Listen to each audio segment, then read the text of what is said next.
Hi, this is Alejandro Cremades, and today we're going to be talking about how to start a remote business.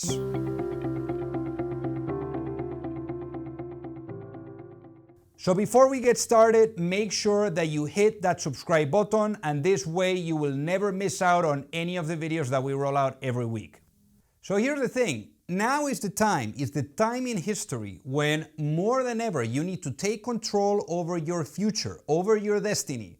And that's why having a physical space perhaps is more the old school, is more the traditional way, is more of a luxury maybe, but perhaps, things have changed quite a bit, and now it's all about adjusting to the new reality. And the new reality is about being able to work from absolutely anywhere.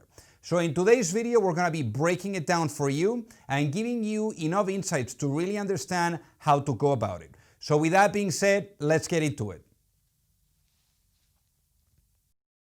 So why start a remote business?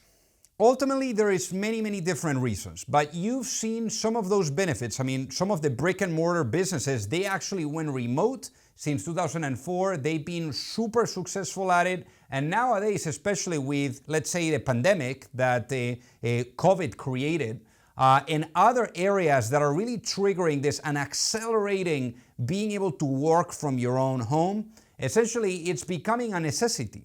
So really here, let's break down for you some of those advantages as well and different factors. Lower overhead, lower startup costs, efficiency, profitability, scalability, access to better talent, lower net costs of hiring and managing teams, flexibility, business continuity, more competitive pricing. Then you want to incorporate and set up your business. You want to really understand if you want to incorporate as a limited liability company, if it's maybe like a C Corp, if it's a LLC, like a limited liability company, maybe it's because it's going to be more of a lifestyle, more of a smaller operation. Perhaps you're not going to have to go out and raise money. If it's a C Corp, essentially it's what most hyper-growth companies, startups really choose to go with, because essentially they're going to need to raise money from outside investors, and potentially one of the promised land type of dreams could be to go and do an initial public offering, so going public. And most of those companies really operate as a C Corp. Those are the ones that are the most flexible and perhaps out of Delaware. Also, you're going to want your tax ID. And essentially, those are all going to be things that you really want to have a corporate lawyer that walks you through it so that you have the right type of package, the right type of structure, and that things are ultimately organized. Otherwise, you're going to be sorry much later because things could blow up, and if you don't have things well structured, that could be catastrophic. The business idea. So when it comes to the idea itself, develop a business plan, do some research, try to understand how big is the market. Is the market big enough to really justify all the sweat and the tears that you're going to be putting into this? Always is better to have an average team executing in a super big market than, let's say, an amazing team in a small market, because that is going to really limit your growth. Is going to limit also the returns of those investors that are going to be investing in you. So since you're taking the leap of faith, since you're going to be taking this tremendous risk and perhaps sacrifices too that is going to come with it, why not just going big? Try to go after a market that maybe is $1 billion plus, so that eventually is going to really give you a really nice outcome when you're able to take things to the next level and you're being successful. Communication.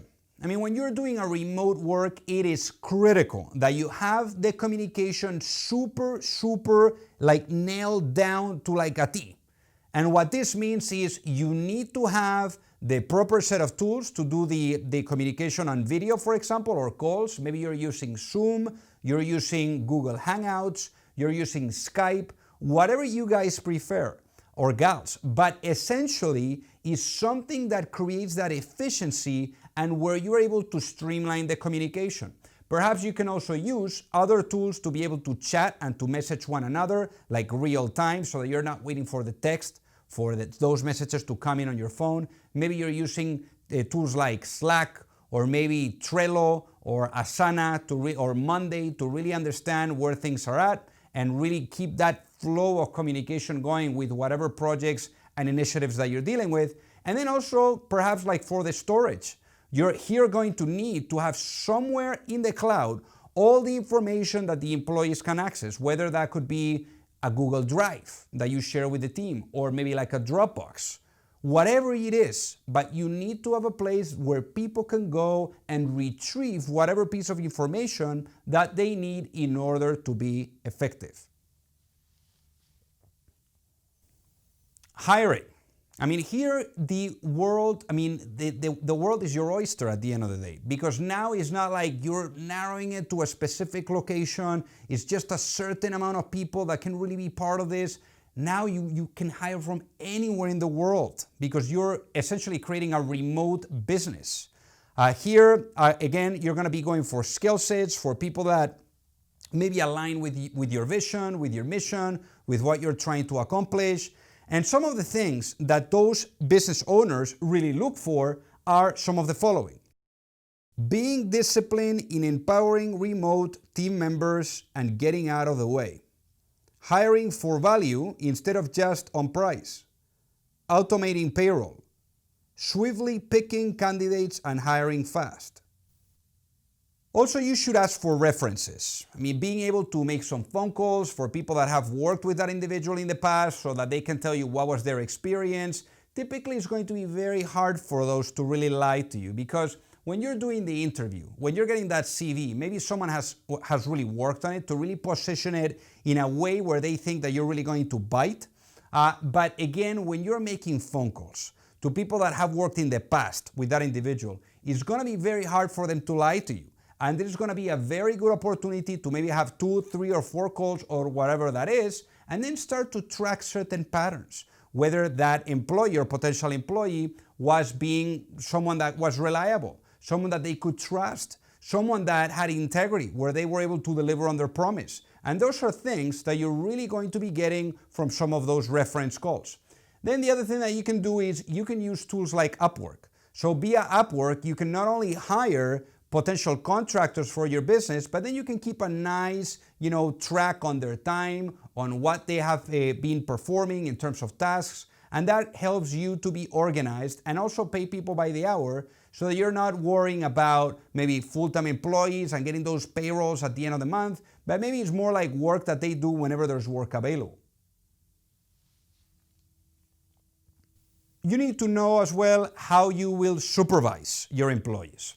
So the worst thing that you could do is micromanaging. So being all the time on top of people, following up all the time, checking in, what happened with this, what happened with that. You need to trust your people. You need to delegate on them. You need to empower them. And micromanaging is disempowering, is diminishing, and you definitely don't want to do that. So as I was saying, you can either use Upwork to check what is the status and the performance that they've made. You can do perhaps weekly check-ins where you basically get on the phone with them. And maybe again, with those communication tools, you can use those as a way to really get that streamline of communication between the two of you. So again, forbid yourself from doing any type of micromanaging. Your values, vision, and mission. This is critical. This is something that you want to rally your customers, your vendors, your employees, everyone around that, and have that sense of alignment, because that is going to be critical. There's like a much bigger purpose, and that is going to be an incredible drive for everyone to push at the same time with the same moves, all in sync. So again, I would love to hear on the comment section below what you're up to and how you're thinking about structuring your remote business. And then also throw a like to this video if you liked what you watched, and subscribe to the channel so that you don't miss out on all the videos that we're rolling out every week. And in the event that you need any help with your fundraising efforts, please shoot me an email. My email is alejandro@pantheraadvisors.com. Thank you so much for watching.